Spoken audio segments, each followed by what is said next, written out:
What a crazy turn of events in Ann Arbor. Just when you thought the Michigan football program might finally get a moment of peace, the entire landscape has been shattered. On Wednesday, December 10th, 2025, the University of Michigan made a stunning announcement.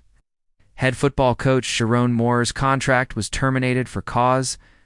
The university cited violations of its conduct policies, specifically pointing to an inappropriate relationship with a staff member. Wow. This decision wasn't made on a whim.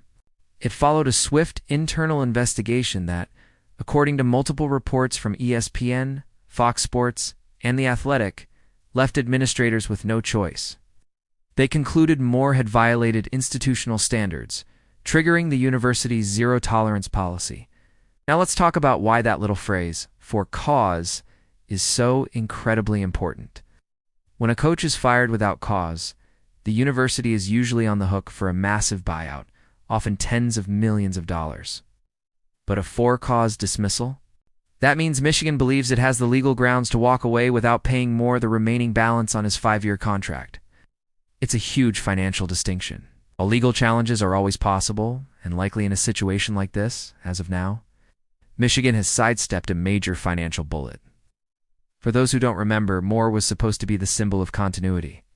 He'd been with the program since 2018, rising through the ranks under Jim Harbaugh.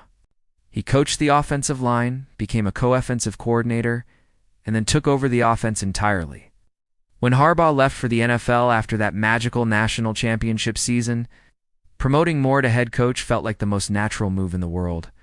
He knew the culture, the players, and the recruiting landscape.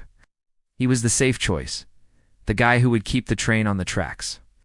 That continuity, as we now know, didn't even last a full year. The situation escalated with terrifying speed. Following his termination on Wednesday, court records later confirmed that Sherrone Moore spent that night in county jail.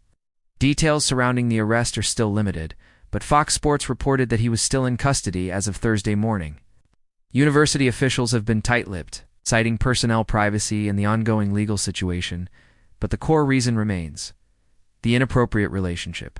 What is undeniable is that the university viewed this matter as so severe that it had to act immediately, regardless of the consequences.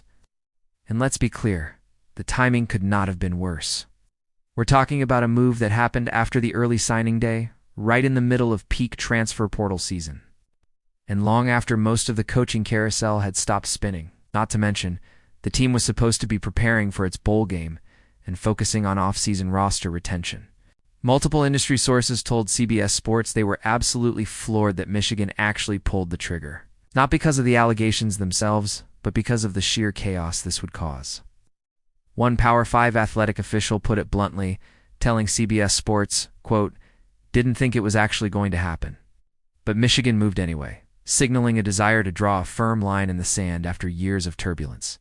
Firing a coach for cause at this level is rare, and it's incredibly risky. As Chris Vaney of The Athletic points out, it's a legal minefield. While it allows the university to avoid paying out a massive contract, it almost always invites a lawsuit. Moore signed a multi-million-dollar 5-year deal, and you can bet his legal team will challenge the university's grounds for termination. But from Michigan's perspective, they must have felt their evidence was ironclad. They were willing to accept the risk of a legal battle to send a message. This firing doesn't exist in a vacuum. It's the latest chapter in a long series of high-profile controversies that have plagued the Michigan athletic department. Think about it. Jim Harbaugh's multiple NCAA investigations and suspensions, Juwan Howard's sideline incident and subsequent suspension in men's basketball, backed in broader compliance scrutiny across several sports. This isn't just one bad situation, it's a pattern. It adds to a growing narrative of institutional instability. Even as Michigan remains one of the most powerful and well-resourced brands in all of college sports. And that tension between power and instability is at the heart of everything that happens next. Now let's talk about the single most important person for Michigan's immediate future, Bryce Underwood, 5-star quarterback, one of the most celebrated recruits in the modern era of Michigan football. Is now the focal point of all retention efforts. CBS Sports reports that other programs are already circling like sharks. Not because Underwood has entered the portal, he hasn't, but because an elite quarterback in a vulnerable situation is the ultimate prize. Michigan's internal message is crystal clear. Retaining Bryce Underwood is priority number 1, 2, and 3. Underwood committed to Michigan because he believed in the program's stability, its vision, and its track record of development. All of those things are now in question.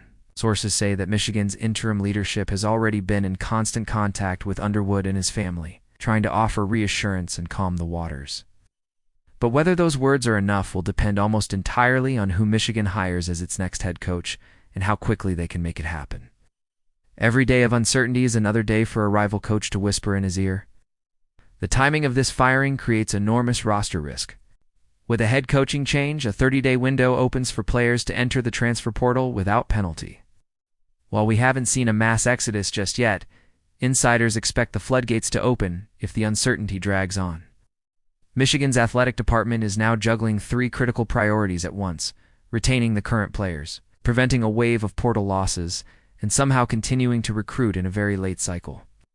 Any delay in naming a new coach dramatically increases the risk of failure on all 3 fronts. But even with all this chaos, the Michigan brand still has incredible power. Multiple agents and recruiting sources told Fox Sports that, despite everything, Michigan remains a premier destination job. The resources, the history, the fan base, it's still one of the best gigs in the country. Which brings us to the coaching search. The biggest challenge, again, is the timing. Most of the elite coaching candidates are already locked into their jobs for next season. Still, names are starting to surface. According to both Fox Sports and The Athletic, the candidates seem to fall into a few different tiers. First, you have the top tier. Swing fourth offenses names? Think Kalen, DeBoer, Marcus Freeman, or even yet Fish. It's unlikely. But Michigan has the money and prestige to at least force those conversations and make them say no. Then you have the more realistic targets. Sitting Power 5 head coaches who might be open to a move, top-tier coordinators with head coaching potential, or proven program builders looking for a bigger stage. As Joel Klatt noted, Michigan can't afford to be passive. They need to be aggressive and decisive. The new interim leadership has to project calm, clarity, and control. Anything less will risk long-term damage to the program. The Wolverines are desperately searching for stability, for leadership, and for a reason to trust again after a shocking firing that has sent shockwaves across the entire college football landscape. How the university navigates these next few weeks could very well define the next decade of Michigan football. Thanks for watching, and be sure to subscribe for all the latest updates on this developing story.